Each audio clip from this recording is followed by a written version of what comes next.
What would you do if the very people meant to respect you, the ones you came to guide, turned against you in the cruelest way possible? Imagine stepping into a classroom for the first time, full of dreams and courage, only to be mocked, humiliated, and stripped of your dignity in front of everyone. This is the story of a young teacher who walked into a classroom full of bullies. And within minutes, her shirt was torn, her confidence shattered. But what happened next would leave the entire school speechless, as those same bullies who laughed and jeered soon found themselves on their knees, begging for forgiveness.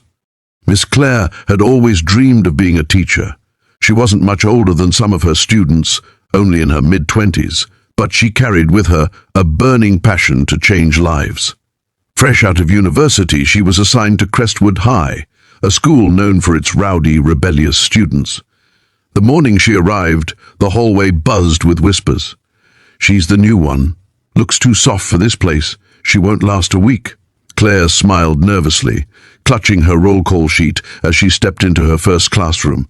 The students leaned back in their chairs, smirking, whispering, sizing her up. She felt their eyes pierce through her confidence, but she tried to push forward. "Good morning, everyone. My name is Miss Claire, and I'll be your new English teacher." Before she could continue, a tall boy in a varsity jacket stood up. His name was Ryan, the self-proclaimed leader of the class. He was known for tormenting teachers until they either broke down or left. "Oh, look, boys," Ryan sneered. "They sent us a babysitter instead of a teacher." The class roared with laughter. Claire tried to maintain her composure. "Please take your seat, Ryan. Let's begin with roll call." But Ryan didn't sit down. Instead, he walked right up to her desk, his grin widening. "What's the point of roll call? Everyone's here to see what you'll do when things get rough." Claire swallowed hard. "Enough games. Sit down now." That's when it happened. With a sudden, humiliating motion, Ryan reached forward and tugged at her blouse, ripping it open near the buttons. Gasps filled the classroom. Some students laughed, others froze in shock. Claire's face flushed red as she grabbed her shirt to cover herself, her eyes stinging with tears. For a moment, silence filled the air. Then came Ryan's mocking voice. "See? She doesn't belong here. She belongs embarrassed. Before us." The class laughed again, but this time not everyone joined. A few students looked away ashamed. Claire's heart pounded, torn between running out or standing her ground. Her dream was collapsing right in front of her. She excused herself quietly, walking out of the classroom. Ryan smirked, thinking he had won, but what he didn't know was that Miss Claire wasn't about to give up so easily. Claire stood in the bathroom, staring at her reflection.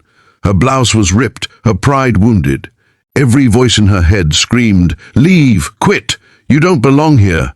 But then another voice echoed louder, "If you walk away now, they win. You came here to change lives. Prove them wrong." She fixed her blouse as best as she could, wiped her tears, and returned to the classroom. The students erupted in whispers. Ryan smirked, leaning casually against a desk. But Claire didn't shout. She didn't cry. She walked with a calmness that startled everyone. Standing at the front, she looked directly at Ryan. "You think you humiliated me," she said softly, her voice steady. "But what you don't realize is you've only exposed yourself. Not my shirt, Ryan. You. You've shown everyone the weakness in you, the cruelty, the need to hurt others just to feel powerful." The class grew silent. Some students shifted uncomfortably in their seats. Claire continued, her voice rising with strength. "You want to know if I belong here? Watch closely, because I will not walk away. I will stand right here, teach this class, and by the end of the year you'll realize the truth. The only shame today doesn't belong to me. It belongs to you." Ryan's smirk faltered. No one had ever spoken to him like that. From that day on, something began to shift. Claire didn't punish Ryan with anger. She challenged him with lessons that forced him to confront his behavior. She encouraged the quiet students, the ones who were often overshadowed, to speak up. Slowly, the class began to change.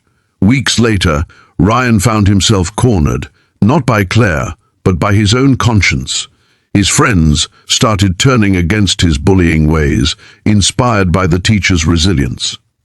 One day, after class, Ryan stayed behind. His voice was barely a whisper. "Miss Claire, I'm sorry."